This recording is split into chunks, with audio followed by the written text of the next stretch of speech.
My dear students, in this session we'll be covering up 3D mensuration questions from SNAP examination. 3D mensuration में कोन पे, cylinder पे, sphere पे और cubes वगैरह पे जो भी क्वेश्चंस आए हैं उनको डिस्कस करते हैं. सबसे पहले एक बार शॉर्ट में फॉर्मूले रिवाइज कर लेते हैं थोड़े से. तो for a cuboid,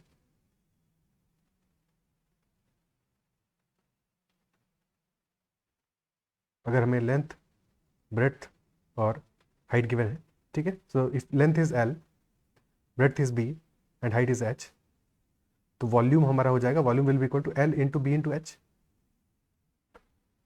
and surface area, total surface area will be equal to 2 times of L into B plus B into H plus L into H. Okay, that is for cuboid. और अगर यही cuboid की जगह cube होगा तो length, breadth और ये सारे ब्रेड्थ और हाइट ये सब इक्वल होंगे. So if one side of cube is equal to A, so volume will be A cube and, एक सेकेंड, ये कैसा बन के आ रहा है, volume will be A cube and total surface area will be 6a square. Clear है? ठीक है. Next is cylinder.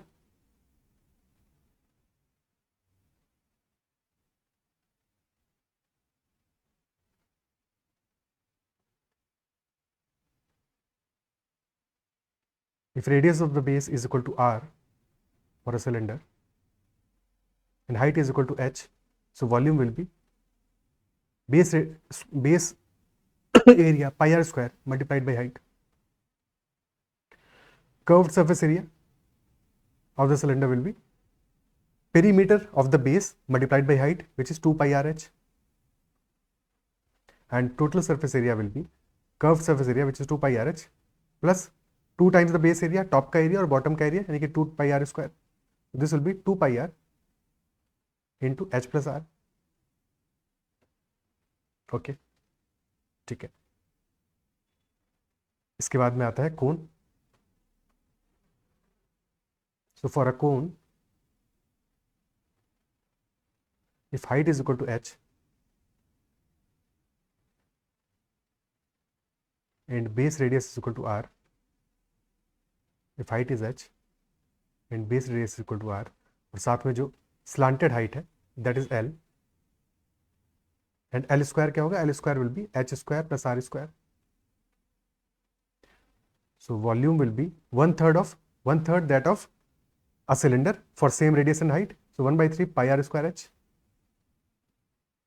and curved surface area will be pi r l, pi into r into slanted height, pi r l, and total surface area will be, since कोन में एक ही base area है हमारे पास, तो pi r l plus pi r square, so pi r into l plus r, that will be our total surface area.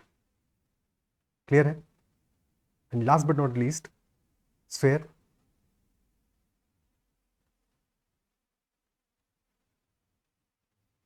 So for a sphere of radius r, volume will be 4/3 pi r cube, and curved surface area ही है इसमें, तो so that will be 4 pi r square. और अगर hemisphere होता है हमारा instead, अगर hemisphere है यानी कि हाफ द स्फेयर, तो वॉल्यूम तो जस्ट हाफ हो जाएगा, वॉल्यूम तो जस्ट हाफ हो जाएगा यानी कि 2/3 pi r क्यूब,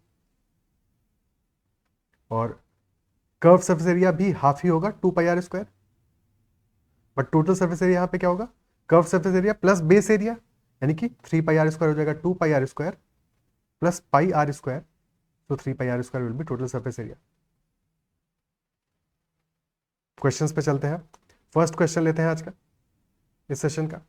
तो question number 1 is, in a closed wooden box, length is equal to 20 centimetres, breadth is equal to 14 centimetres and height is 10 centimetre, यानी कि एक क्यूबॉइड की शेप में है. The thickness is 5 mm.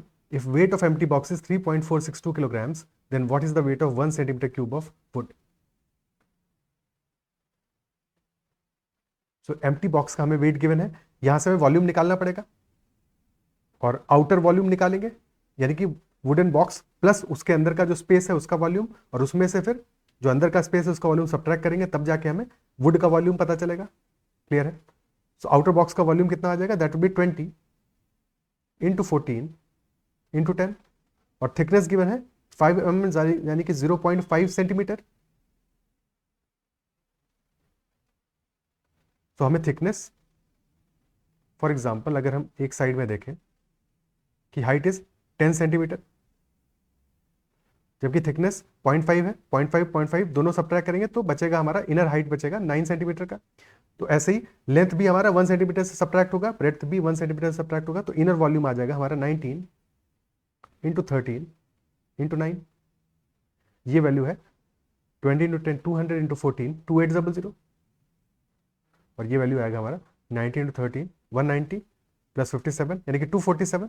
तो 2470 minus 247 यानी कि 2223, ये आ रहा है ना? ठीक है, 2223 आ रहा है, सब्ट्रैक्ट कर देंगे। सो इनर, इससे हमें वुड का वॉल्यूम मिल जाएगा, that will be nothing but 577 centimetre cube. So this is volume of wood.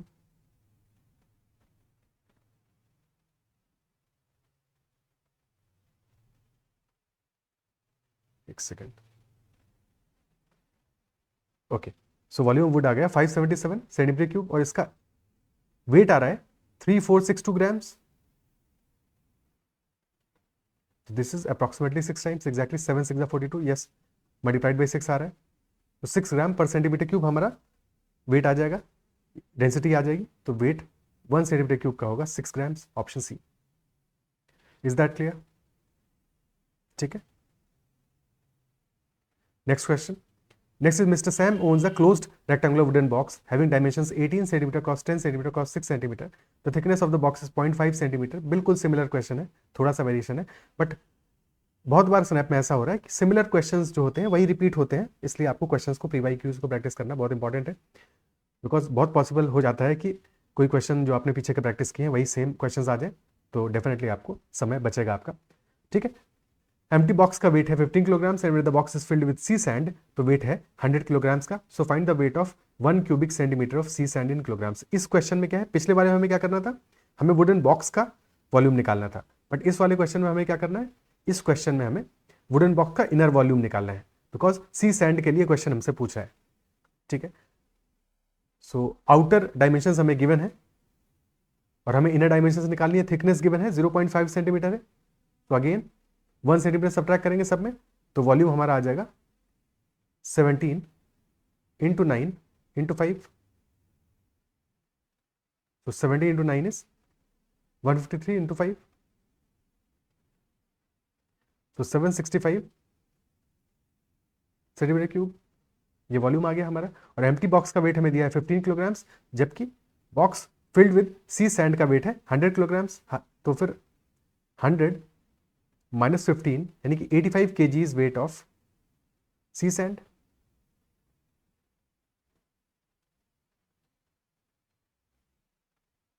So weight of 1 cubic centimetre of sea sand will be equal to 1 centimetre cube का weight will be equal to 85 kg divided by 765,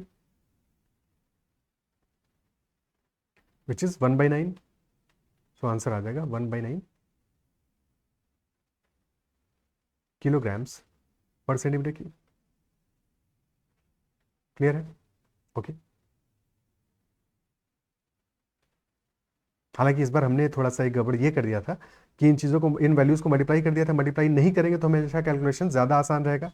straight away हमें यहाँ से दिख जाता कि 17 into 9 into 5, ठीक है, ये डिवाइड करते 85 में, तो हमें दिख रहा था कि 85 17 और 5 से कट जाता 1/9, सीधे सीधे दिख रहा था। तो अननेसेसरी हमने मल्टीप्लाई किया जिसकी ज़रूरत नहीं थी, जो हमेशा ध्यान रखना है। ठीक है, जनरली मैं करता नहीं हूँ, पर आज पता नहीं मल्टीप्लाई कर दिया, तो ध्यान रखना है कि आपको अननेसेसरी मल्टीप्लाई करके अपना टाइम वेस्ट नहीं करना है कि पहले मल्टीप्लाई किया फिर डिवाइड किया। जो वैल्यूज़ हैं, जहाँ पे कि टिपिकल वैल्यूज़ दिख रही हैं, उनको वैसे का वैसा रहने दो, अगर बाद में डिवाइड ही करना है तो सिंप्लीफाई हो जाएगा। ऑप्शन ए आंसर आ जाएगा। क्लियर है? ठीक है, आज एक्चुअली मॉर्निंग से सेशंस ही बना रहा हूँ ना, थोड़ा सा एग्जॉस्टेड सा फीलिंग आ रहा है। ओके, नेक्स्ट क्वेश्चन करते हैं। In a huge rectangular water tank of dimensions 150 meter cross 100 meter base, water is filled using a pipe having cross-sectional dimension of 2 decimeter cross 1.5 decimeter. The water flows at a speed of 15 km per hour from the pipe. In how many hours will the water tank be filled up to the height of 3 meters measured from the base? So हमें dimensions given है water tank का और हमें किस height तक fill up करना है, 3 metre तक फिलअप करना है, ठीक है। सो जो हमारा वाटर टैंक है उसमें जितना हमें फिलअप करना है वाटर, जो वॉल्यूम उस वाटर का होगा वही वॉल्यूम जो पाइप से निकलने वाला है पानी उसका होना चाहिए, दोनों वॉल्यूम्स इक्वल होने चाहिए। V1 should be equal to V2, isn't it so? और वाटर टैंक में कितना फिलअप करना है हमें, 150 मीटर क्रॉस 100 मीटर तो बेस एरिया है और हाइट 3 मीटर्स होगा, तो 150 क्रॉस 100 क्रॉस 3 इतने मीटर क्यूब हमें फिलअप करना है। अब राइट हैंड साइड में यानी कि V2 में जो हम वैल्यूज लेंगे वो भी हम मीटर में ही लेंगे, तो हमें डेसीमीटर में वैल्यूज दिया है 2 डेसीमीटर क्रॉस 1.5 डेसीमीटर, इसको कर देंगे 2/10 मीटर क्रॉस 1.5/10 यानी 15/100 मीटर्स। तो ये तो हमारा क्रॉस सेक्शनल एरिया आ गया, मल्टीप्लाइड बाई 1 आवर में 15 kilometre per hour, 15 kilometre per hour की स्पीड है वाटर के फ्लो की, तो 1 आवर में 15 किलोमीटर ट्रैवल कर रहा है विच इज 15,000 मीटर्स, और ये 1 आवर में फिलअप कर रहा है, 1 आवर में फिलअप कर रहा है। तो अगर एच आर हम में टोटल ये फिलअप करेगा, तो ये क्वालिटी आ जाएगी हमारी कि एच आवर में फिलअप करेगा टोटल जितना हमें रेक्टेंगुलर वाटर टैंक में फिलअप करना है, ठीक है। अब सिंप्लीफाई कर लेते हैं इन वैल्यूज को, this is also in metre cube. Simplify करेंगे तो 100 से ये 2 0 चले गए, फिर 150 से ये 150 कैंसिल आउट हो जाएगा, सिमिलरली 2 से 5, 5 से 3 बचा और ये 3 से 3 कैंसिल आउट हो गया, तो H इज इक्वल टू 100 आ गया स्ट्रेट अवे, 100 आवर्स में फिलअप हो जाएगा। क्लियर है? ओके, कोई दिक्कत? Next question, a sphere of radius 4 cm is dropped into a cylindrical vessel partly filled with water. एक 4 cm रेडियस का sphere is dropped into a cylindrical vessel partly filled with water. The radius of the vessel is 8 cm. If the sphere is submerged completely, by how much will the surface of the water be raised? Okay.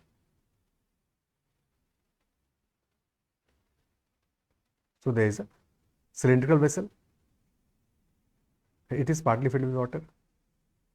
और फिर इसमें हमने क्या किया है, एक sphere को drop किया है, तो स्फेयर पूरा का पूरा अगर इसके अंदर चला गया है, कंप्लीटली सबमर्ज्ड हो गया है, तो जो वाटर में इंक्रीज आएगा इसकी वजह से, that increase should be equal to the volume of sphere, isn't it so? जो सिलिंड्रिकल वेसल में वाटर में जो इंक्रीज आएगा, वाटर लेवल में जो इंक्रीज आएगा, उससे जो वॉल्यूम का चेंज आया है, that should be equal to the volume of the sphere. और स्फेयर का वॉल्यूम क्या होगा, that will be 4/3 pi into 4 का cube, 4/3 pi r cube, and this should be equal to the change in volume in the water level. तो water level के volume में change कितना हुआ है वो क्वेश्चन में गिवन नहीं है, ठीक है, वही हमको निकालना है। जबकि हमें क्या गिवन है, radius of the vessel is given, यानी कि रेडियस हमें गिवन है कि वेसल का radius r is equal to 8 centimetre. So base area of the vessel will be pi into 8 का स्क्वायर, और लेट अस से कि वाटर लेवल में h हाइट का चेंज आया है, तो this multiplied by h, this will be the volume, और ये दोनों वॉल्यूम इक्वल होने चाहिए। तो यहाँ से h की वैल्यू आ जाएगी, h will be equal to 4/3 pi into 64 divided by pi into 64, तो पाई 64 सीधे सीधे कैंसिल आउट होगा, h हमारा आ गया 4/3 यूनिट्स। तो बहुत ही आसान कैलकुलेशन थी, इस क्वेश्चन में तो कुछ भी कैलकुलेशन थी ही नहीं, ऑप्शन बी आंसर आ जाएगा। क्या ये बात क्लियर होती है? ठीक है, ओके, नेक्स्ट क्वेश्चन पे चलते हैं। Next question is, a solid metal cylinder of radius 5 cm and height 12 cm is melted to make solid balls of radius 1 mm. How many such balls are produced in lakhs? तो definitely बहुत सारी balls produce होने वाली, because size जो है बहुत छोटा है, 1 मिलीमीटर रेडियस की हम सॉलिड बॉल्स बनाने वाले हैं, ठीक है। तो सबसे पहले तो वॉल्यूम निकाल लेते हैं सॉलिड मेटल सिलेंडर का, जिस वॉल्यूम को हम मेल्ट करने वाले हैं, तो that volume will be equal to what, pi are square H होगा। So pi into R square which is 5 का square into 12, this is volume of cylinder। और वॉल्यूम ऑफ स्फेयर क्या होगा, जो छोटे छोटे स्फेरिकल बॉल्स बनेंगी इनका वॉल्यूम क्या होगा, that will be 4/3 into pi into r cube, और आर हमारा क्या है 1 मिलीमीटर है, यानी कि 1/10 सेंटीमीटर है, सो 1/10 का whole cube. So if n total balls are being made, तो n की वैल्यू क्या होगी, volume of cylinder divided by volume of one spherical ball, तो pi into 25 into 12 divided by 4/3 pi into 1/1000। ठीक है, directly हम exam में यही स्टेप लिखेंगे, ऊपर की कहानी अलग अलग क्यों लिखेंगे। ठीक है, पाई से पाई कैंसिल आउट हो गया, ओके, और ये हमारा वैल्यू आ गया, ये 3000/4 मल्टीप्लाई हो जाएगा, तो 25 इंटू 12 इंटू 3000 डिवाइडेड बाई 4 से काटे, ये ऊपर 3 आ गया, तो 25 इंटू 3 दिस इज 25 इंटू 9 यानी 225, और 3 0 आ गया उसके बाद, यानी कि 2.25 lakhs की वैल्यू आ रही है हमारी, ये आंसर हो जाएगा। क्लियर है, इजी कैलकुलेशन, कोई दिक्कत नहीं। Next question, 250 boxes of each type of dimension 25 × 20 × 5 and 15 × 12 × 5 are to be covered with wood। तो दो हमारे अलग अलग बॉक्सेस हैं और दोनों टाइप के हमको 250 बॉक्सेस लेने हैं। फिर क्वेश्चन हमसे कह रहा है an additional 5% of total surface area is required to cover the box with wood. If the cost of wood is ₹4/m², then total cost क्या होगी। तो सबसे पहले हमें क्या करना है इस क्वेश्चन में कि सबसे पहले सर्फेस एरिया निकालेंगे इन बॉक्सेस का, फिर उस सर्फेस एरिया को 5% से इंक्रीज करेंगे सच दैट हमें कितना वुड कवरिंग करना है वो पता चल जाए, उसका सर्फेस एरिया पता चल जाए, और फिर उसको cost of would say multiply करेंगे, यानी कि ₹4/m² से मल्टीप्लाई करेंगे, तो हमें टोटल कॉस्ट की वैल्यू यहां से इस क्वेश्चन में मिल जाने वाली है। क्या ये बात समझ में आती है?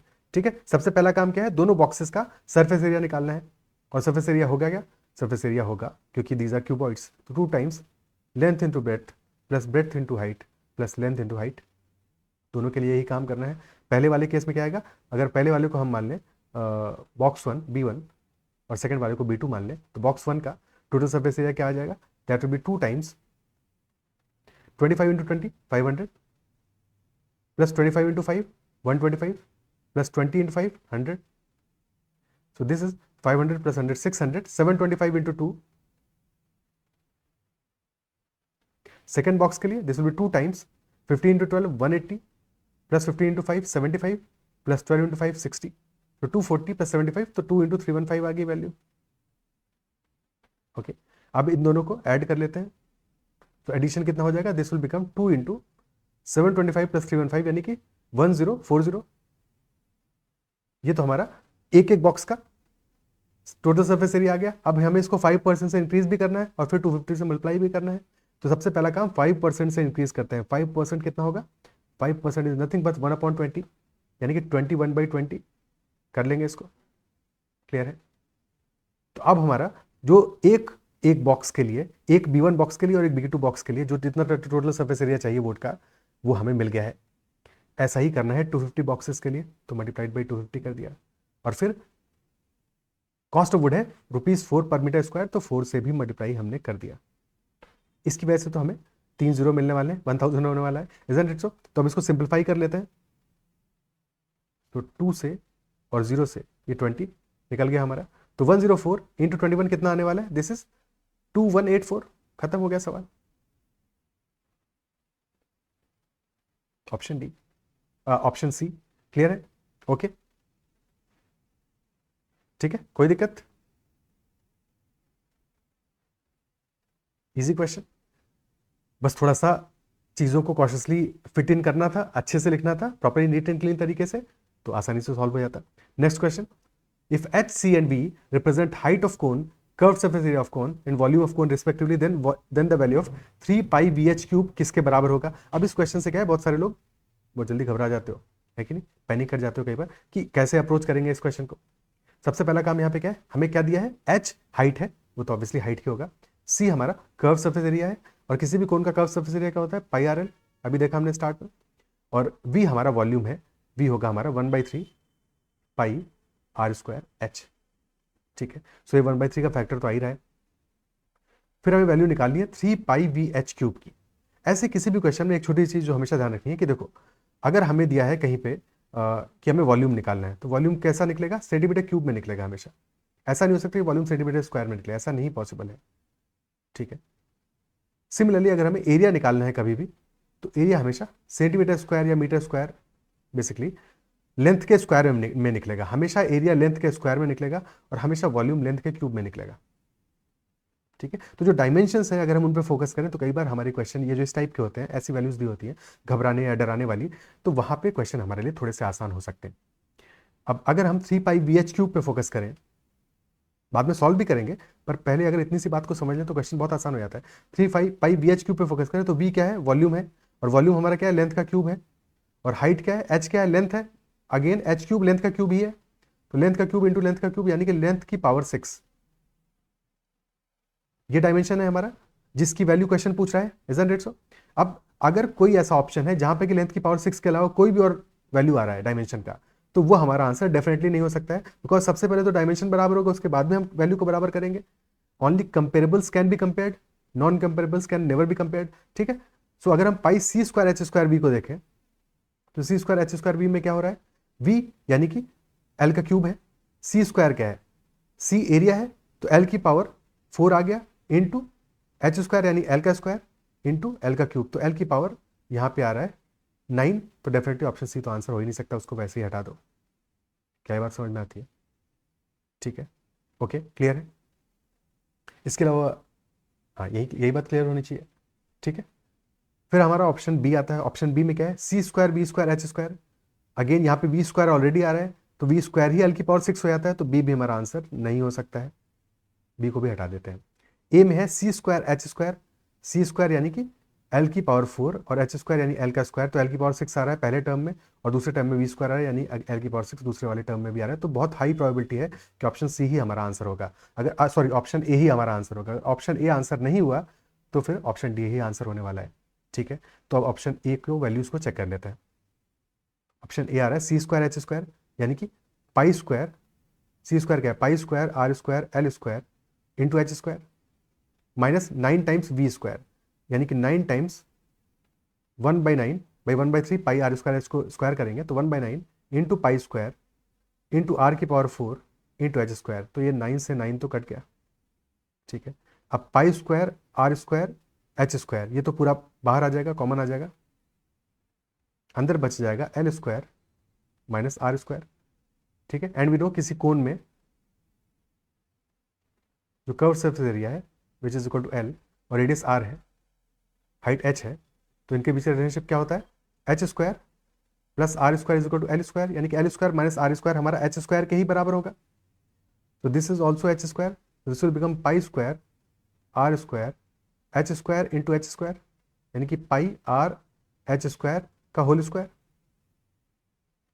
इजंट इट सो, ठीक है, ठीक है। या फिर एक्चुअल में हमें यहाँ पे क्योंकि वॉल्यूम में कन्वर्ट करना है इसको, तो πr²h को अलग लिख लेते हैं, फिर बच जाएगा हमारा पाई और h³। So this is what, क्योंकि वॉल्यूम हमारा है कोण का 1/3 πr²h, तो this is 3 times volume 3v और फिर इसके बाद है πh³, so yes this is matching, so option A हमारा इस क्वेश्चन का आंसर हो जाएगा। क्या ये बात समझ में आती है?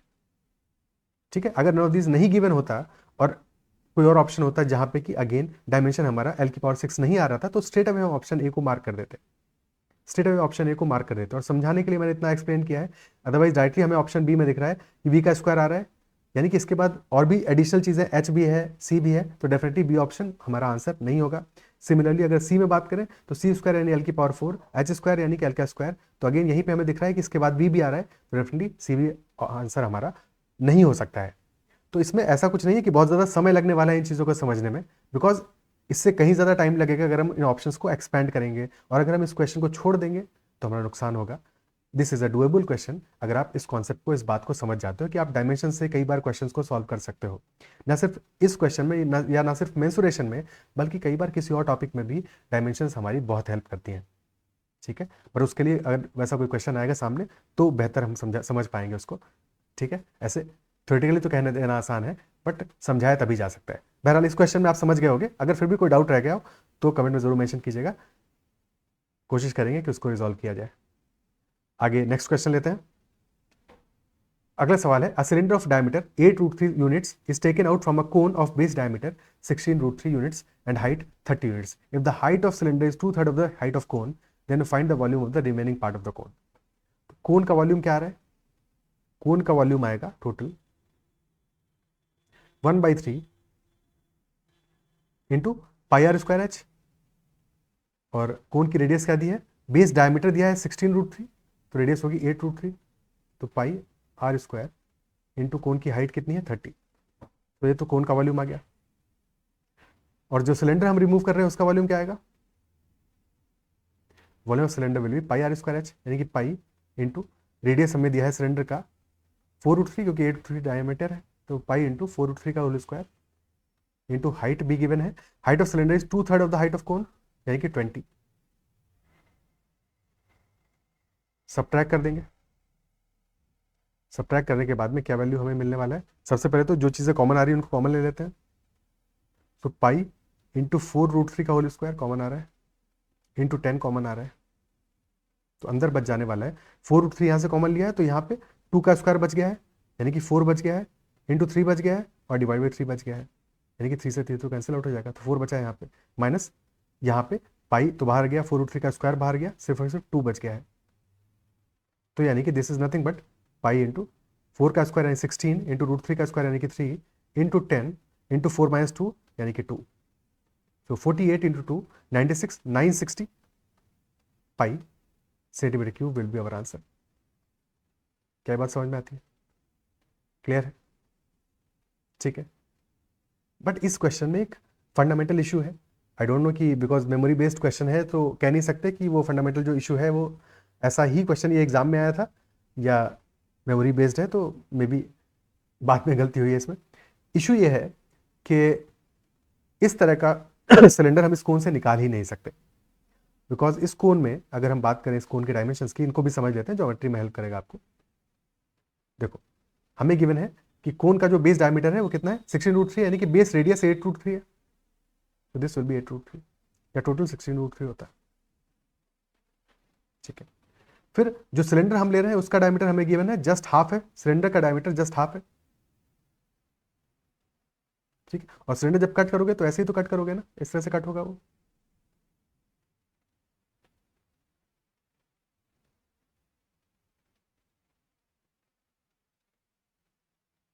पर अभी इसको ट्रायंगल की तरह देखो, अभी ये पूरे वॉल्यूम पे फोकस मत करो, अभी इसको एक ट्रायंगल की तरह समझो, ठीक है। तो अगर एक ट्रायंगल है और उस ट्रायंगल के अंदर हमने एक क्या बना के रखा हुआ है, एक रेक्टेंगल बना के रखा हुआ है, सिलेंडर रेक्टेंगल की तरह दिखेगा जब आप इस तरह से देखोगे उसको, तो अगर हमने एक रेक्टेंगल बना के रखा है और ये कितना आ रहा है, this side is what, this side is 8√3, diameter हमारी 8√3 के बराबर है सिलेंडर की,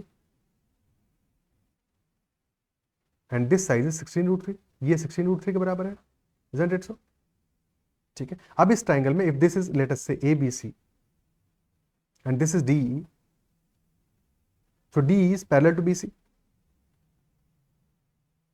so angle ADE will be equal to angle ABC, and similarly angle AED will be equal to angle ACB, और ये एंगल सारे इक्वल हैं, तो इसका मतलब क्या हुआ, और साथ में ऊपर एंगल A तो कॉमन ही है, एंगल BAC और एंगल DAE वो दोनों सेम ही एंगल है, ठीक है। So triangle ADE will be similar to triangle ABC। क्या ये बात समझ में आती है? और जैसे ये बात क्लियर हो गया तो हमें पता है कि DE अपॉन BC कितना आ रहा है, दिस इज इक्वल टू 1/2, 1/2 है, 8√3 अपॉन 16√3 1/2 है, तो यानी कि जो ऊपर वाला ADE ट्राइंगल है वो हमारा जस्ट हाफ है, उसकी सारी डायमेंशन हाफ होंगी, तो हमारा जो हाइट है ये समझ दो, दिस हाइट ये भी हाफ होने वाला है इस पूरे का, तो अगर पूरा हाइट हमारा 30 सेंटीमीटर है तो definitely this will B 15 centimetre, isn't it so? And if this is 15 तो ये भी 15 ही होगा, 20 नहीं हो सकता है, दिस इज नॉट पॉसिबल। 20 का कैसे ले लोगे, 15 से छोटा तो ले सकते थे हम, ठीक है, 15 से छोटा ट्रायंगल तो कट कर सकते थे, पर जैसे ही हम 15 के ऊपर जाएंगे ट्रायंगल कट करने के चक्कर में, तो अब ये कहां पे कट करोगे, जब यहाँ पे है ही नहीं कौन, ट्रायंगल बोल रहे हैं, सिलेंडर कट कर सकते थे, ठीक है, बट अब इसके बाहर यहाँ पे कहाँ कट करोगे, यहाँ तो अपना सिलेंडर ही नहीं है ना इस जगह पे, सिलेंडर तो खत्म हो गया यहाँ पे, सॉरी कोन अपना खत्म हो गया यहाँ पे, तो अब यहाँ पे तो कोन ही नहीं है इसके ऊपर, तो ये वाला पोर्शन कट कैसे करोगे, ठीक है, तो ये तो पॉसिबल ही नहीं है, नॉट पॉसिबल। क्या इस बात को समझ पा रहे हो, अप्रिशिएट कर पा रहे हो, ठीक है, क्लियर है। तो सॉल्यूशन तुमने निकाल लिया इसका, बट जो सॉल्यूशन निकाला है that is not possible theoretically, practically possible नहीं, थ्योरेटिकली तो पॉसिबल है, बट प्रैक्टिकली ऐसा आप सिलेंडर कैसे कट करोगे, उतनी हाइट तक, 20 सेंटीमीटर की हाइट तक, जब 15 सेंटीमीटर के ऊपर वो मिलने ही नहीं वाला है। क्या ये बात समझ पा रहे हो? ठीक है, बहरहाल नेक्स्ट क्वेश्चन पे चलते हैं। अगला सवाल कह रहा है Raju has a hollow cylindrical toy which has a surface area of 4620 centimetre square, height of the toy is 7 centimetre and area of the base ring is 115.5 centimetre square, so we have to find the thickness of the toy. Fine, diagram सबसे पहले बना लेते हैं अच्छे से।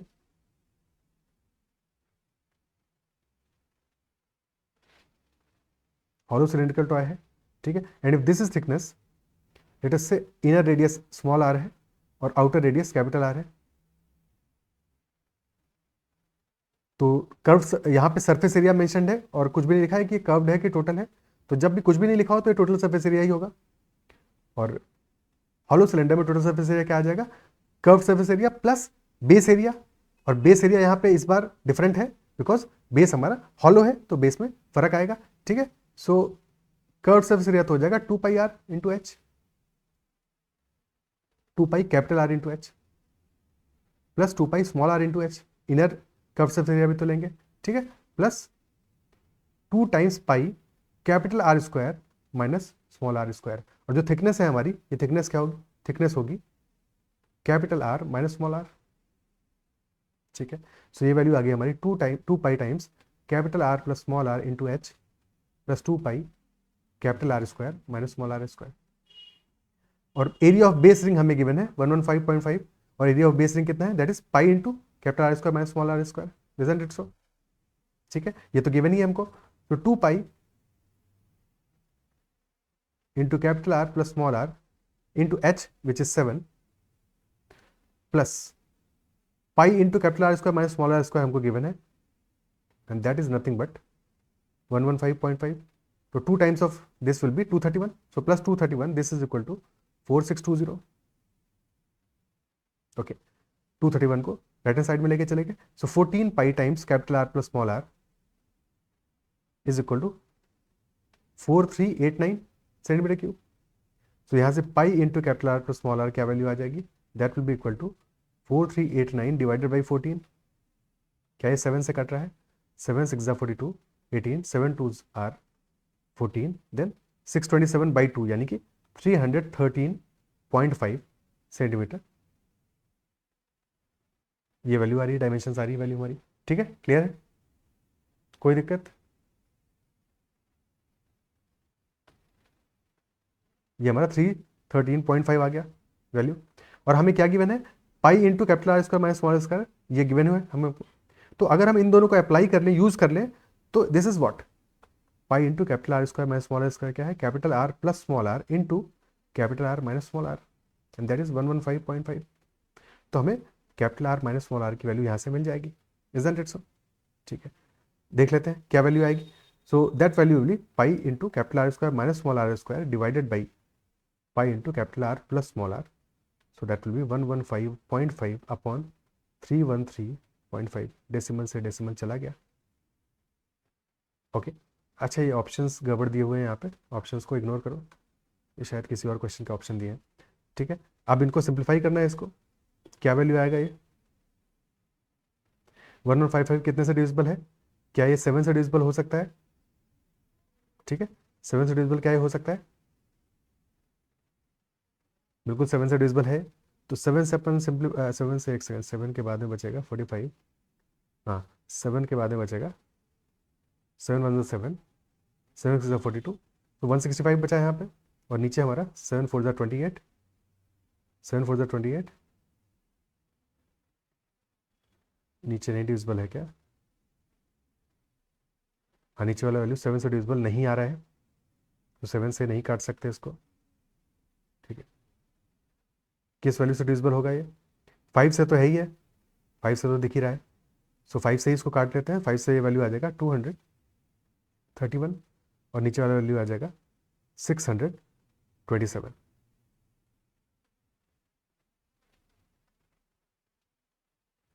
अब किस value से कैंसिल आउट होगा?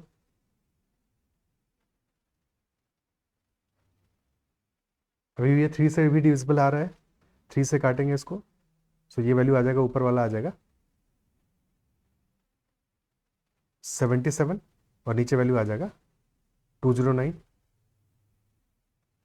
सो 11 से भी डिविजिबल है, ऊपर 7 आ जाएगा और नीचे बचेगा 19, तो this will be equal to 7/19 centimetre, that will be our thickness. क्या बात समझ में आती है? ठीक है, क्लियर है? Okay, so I guess this is the last question of 3D mensuration. हाँ, ये लास्ट क्वेश्चन है। आई बिलीव सेशन आपको समझ में आएगा, सारे के सारे जो भी क्वेश्चन हमने डिस्कस किए हैं 3D मेंसुरेशन पे, ये आपको क्लियर हुए होंगे। और कुछ डेफिनेट पैटर्न है जिन पे कि बार बार क्वेश्चन आते हैं, तो वो भी समझ में आया होगा। अगर सेशन पसंद आया तो उसको लाइक ज़रूर कीजिएगा, अगर अब तक चैनल को सब्सक्राइब नहीं किया है तो ज़रूर कर लीजिएगा। कल हम 2D मेंसुरेशन का सेशन भी करेंगे और ज्योमेट्री का सेशन भी कल या परसों में ही, कल ही कोशिश करेंगे कि कल ही हो जाए। ओके, नंबर सिस्टम का भी एक सेशन रह गया है रिमाइंडर थ्योरम पे बेस्ड, तो वो भी कल ही करेंगे। अभी इतना ही रखते हैं, बाय बाय, टेक केयर, पढ़ते रहिए, फिर मिलते हैं अगले सेशन में।